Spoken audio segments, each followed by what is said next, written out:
అందరికీ నమస్కారం అండి. పవన్ కళ్యాణ్ గారు సతీమణి నిన్న ఆవిడ తిరుమలలో తలనీలాలను ఇవ్వడం మనం మీడియాలో చూసాం రాత్రి.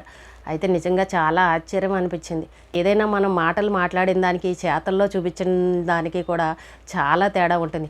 అందరూ ఏదేదో ఇష్టం వచ్చినట్టు మాట్లాడేస్తారు, కానీ మన స్వామివారి మీద ఎంత నమ్మకం ఉంటే ఆవిడ ఈ రోజున తలనీలాలు ఇచ్చారు చెప్పండి. వేరే దేశస్తురాలు, వేరే మతస్థురాలు అయినా కూడా తన బిడ్డకు ప్రమాదం జరగగానే స్వామివారికి మొక్కుకొని స్వామివారిని తలనీలాలు ఇస్తానని స్వయంగా వెళ్ళి ఈ రోజున తలనీలాలు ఇచ్చారనంటే నిజంగా గర్వంగా చెప్పుకోవాలి. కానీ ఎవరెవరో ఏవేవో కామెంట్లు చేస్తూ ఉంటారు. ఎన్ని రాజకీయాలుగా ఎన్ని మాట్లాడుకున్నా అది వేరే విషయం, కానీ తనకంటూ ఒక ఇది అనేది ఉంటుంది. వాళ్ళ కుటుంబ సభ్యులు ఉంటారు, వాళ్ళు ఒక మతస్థులు అన్నప్పుడు అమ్మ నువ్వు ఇది చేయకు, నీ భర్త చేసుకుంటే చేసుకున్నాడు, నువ్వేమి చేయాల్సిన అవసరం లేదని ఆవిడని కూడా అనేవాళ్ళు ఉన్నారేమో, ఉండొచ్చో లేదో మనకు తెలీదు. కానీ అయినా కూడా భర్త అడుగుజాడల్లో నడుచుకుంటూ భర్త ఇష్టాలను గౌరవిస్తూ, అప్పుడు మనం కుంభమేళలో మన సాంప్రదాయ ప్రకారం పూజలు చేసి స్నానాలు చేశారు, అప్పుడు కూడా మనం చూసాము. అయినా కూడా ఎక్కడ కూడా భర్త మాట కాదనలేదు. భర్త నువ్వు వెళ్తే వెళ్ళు, నేను నీ కూడా రాను, నీ ఇష్టం నీ దేవుడు, నువ్వు వేరే, నా ఇష్టం నా దేవుడు అని ఎక్కడ కూడా ఆవిడ చెప్పలేదు. చూసారా, భర్త వెనకాలే వెళ్తూ మన సాంప్రదాయాలను గౌరవిస్తూ కూడా నిజంగా ఎంత ఇదిగా అనిపించిందంటే చూడడానికి చాలా ముచ్చటగా అనిపించింది. చాలామంది భయపడుతూ ఉంటారు, అమ్మో మనం ఈ మతంలోంచి మళ్ళీ ఆ దేవుడి గుడికి వెళ్తే దేవుడు ఏదో అనేస్తాడు, ఆ దేవుడి ప్రసాదం తింటే ఏదో అయిపోతుందని ఇలా అనేవాళ్ళు చాలామంది కనబడుతూ ఉంటారు. ఎప్పుడు కూడా అలా అనుకోకండి. మనం నిజాయితీగా నమ్మకంతో ఉంటే భగవంతుడు మనకు మంచి చేస్తాడు, కానీ ఎప్పుడు కూడా చెడనే చేయదు. ఇవన్నీ మన భయాలు, మన భ్రమలు, మన చుట్టూ ఉన్న వాళ్ళు మనం భయపెట్టే విధానాన్ని బట్టి మన మనసులో మనకు అలా అనిపిస్తుంది తప్ప వేరేది ఏమీ లేదు. కానీ ఆవిడని చూసి చాలా విషయాలు నేర్చుకోవచ్చు అందరూ కూడా. మనం ఇప్పటికి చాలా రోజుల నుండి చూస్తున్నాం. ఆయన తన భర్త సనాతన ధర్మం అని అంటూ వెళ్తున్నా కూడా ఆయన వెనకాలే ఉంది, కానీ ఎక్కడా కూడా వెనకడుగైతే వేయలేదు, వద్దు అని కూడా చెప్పలేదు. అలాగే గతంలో వాళ్ళ అమ్మాయి కూడా ఇలాగే తిరుమల దర్శనానికి వెళ్ళినప్పుడు చక్కగా డిక్లరేషన్ మీద సంతకం చేసే దర్శనానికి వెళ్ళారు.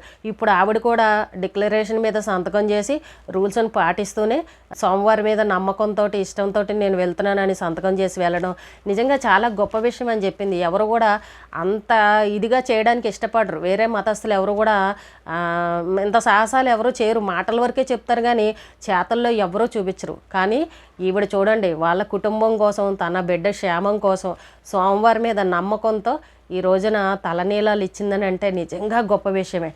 మనం రాజకీయంగా ఎన్ని మాట్లాడుకున్నా అవి వేరే విషయాలు, కానీ పర్సనల్గా చూస్తే మాత్రం వీళ్ళ కుటుంబాన్ని మనం చాలా రోజులుగా చూస్తున్నాం కాబట్టి ఆవిడని చూసి మనం బాగా నేర్చుకోవచ్చు. మా చిన్నప్పుడు మా ఇంటి పక్కన ఒక ఫ్యామిలీ ఉండేది. భార్యాభర్తలు, భర్త ఏమో వెంకటేశ్వర స్వామి భక్తుడు, ఆయన శనివారాలు వస్తే బాగా పూజలు చేసి నిజంగా ఉపవాసాలు ఉండి బాగా నమ్మి పూజలు చేసే అతను.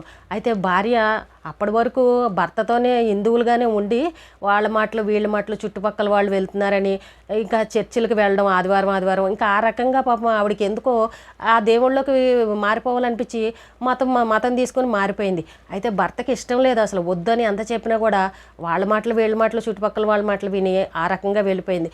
ఎప్పుడు కూడా ఏదైనా మన హిందువుల పండగ వచ్చినప్పుడు పొద్దున్నే వాళ్ళ ఇంట్లో పెద్ద గొడవ జరిగేది. భార్యాభర్తలు ఇద్దరూ తిట్టుకుంటూ ఉండేవారు.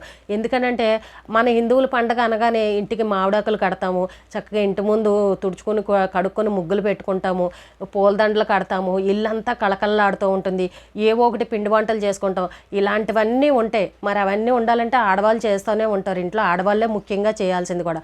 అయితే మన హిందువుల పండుగ వచ్చినప్పుడు ఆ భర్తకి చాలా కోపం వచ్చేసేది. ఆవిడ ఏమీ చేసేది కాదు. ఇంటికి మామిడాకులు కడితే కూడా ఊరుకునేది కాదు. నువ్వు ఎందుకు కడతావు, వాళ్ళిద్దరి మధ్యన గొడవ జరిగేది. ఆయనేమో అసలు లేదు నువ్వేమన్నా చేసుకొని నేను కడతానని కట్టేవాడు. ఉట్టి మామిడాకుల దగ్గర కూడా పొద్దున్నే గొడవ అయ్యేది. ఎందుకంటే ఆవిడకి ఇష్టం లేదు, కట్నిచ్చేది కాదు. ఈయనేమో అన్నీ చేసి మన పండగ ఎందుకు చేసుకోవద్దని ఈయన అనేవాడు. అంటే ఒక ఇంట్లో భార్య ఒక మతం, భర్త ఒక మతం ఉండేసరికి ఇద్దరి మధ్యన అలాంటి గొడవలు వచ్చేసేవి. చూడండి, ఇప్పుడు వీళ్ళింట్లో ఇద్దరు వేరువేరైనా కూడా ఎవరి ఇష్టాలను వాళ్ళు గౌరవించుకుంటూ వాళ్ళ ప్రయాణం సాగుతుంది. అలాగ అన్ని కుటుంబాల్లో అలా ఉందా చెప్పండి? లేదు. మేము ఎవరైనా ప్రసాదం ఇస్తే కూడా ఆవిడ పుచ్చుకునేది కాదు. పక్కింటి వాళ్ళు ఏదన్నా ఇచ్చినా అది దేవుడికి పెట్టిందేమోనని అనుమానంతో అస్సలు ప్రసాదాలు ముట్టుకునేది కాదు. కాదు. తర్వాత ఎవరో ఇవ్వడం మానేశారు. అయితే వాళ్ళిద్దరి మధ్యన అలా గొడవ జరిగేది, ఒప్పుకునేది కాదు. ఇంట్లో కొన్నాళ్ళ తర్వాత పూజలు చేయనిచ్చేది కాదు, ఏమీ చేయనిచ్చేది కాదు. తర్వాత కొంతకాలం తర్వాత ఆయన పెద్ద ఆయన ఈ పాపం చనిపోయాడు. ఇంకా ఆ తర్వాత వాళ్ళ కొడుకు ఇంకా అందరూ ఇంకా మతంలోకి వెళ్ళిపోయారు. అది వాళ్ళ ఇష్టం అనుకోండి. కానీ కొంతమంది అలా ఉంటారు, భయానికి ప్రసాదం తింటే ఏమైపోతుందో, బొట్టు పెట్టుకుంటే ఏమైపోతుందో, ఆ గుడికి వెళ్తే ఏమైపోతుందో అని వాళ్ళు వీళ్ళు చెప్పిన మాటలు విని ఒక భయం అనేది పెట్టేసుకుంటారు. అక్కడ ఏమీ ఉండదండి. మన నిజాయితీగా మన నమ్మకంతో మనం ఇష్టంతో భగవంతుడిని నమ్ముకున్నామనంటే భగవంతుడు ఏమీ మనల్ని చేసేయడు. ఇంకా వాళ్ళకి అది అర్థం కాదు. ఇంకా అవతల వాళ్ళు చెప్పే మాటలు నమ్మి ఆ రకంగా చేస్తూ ఉంటారు.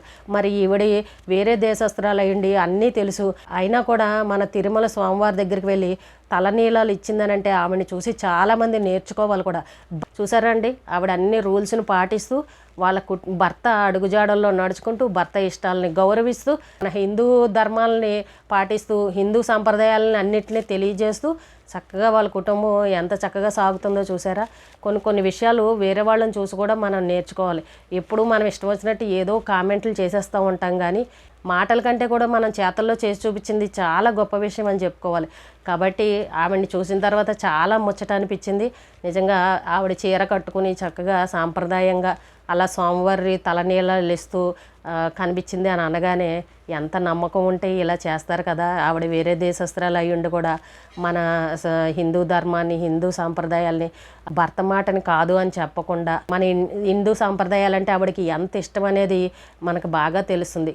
ఇలాంటివి చూసిన తర్వాత కూడా అర్థమవుతుంది కదండి. ఇంకా ఎలా కామెంట్ చేయాలని అనిపిస్తుంది చెప్పండి. ఎవరు కూడా చేయరు. ఈ రోజుకి ఇదేనండి. రేపు మళ్ళీ ఒక మంచి విషయంతో మళ్ళీ కలుద్దాం.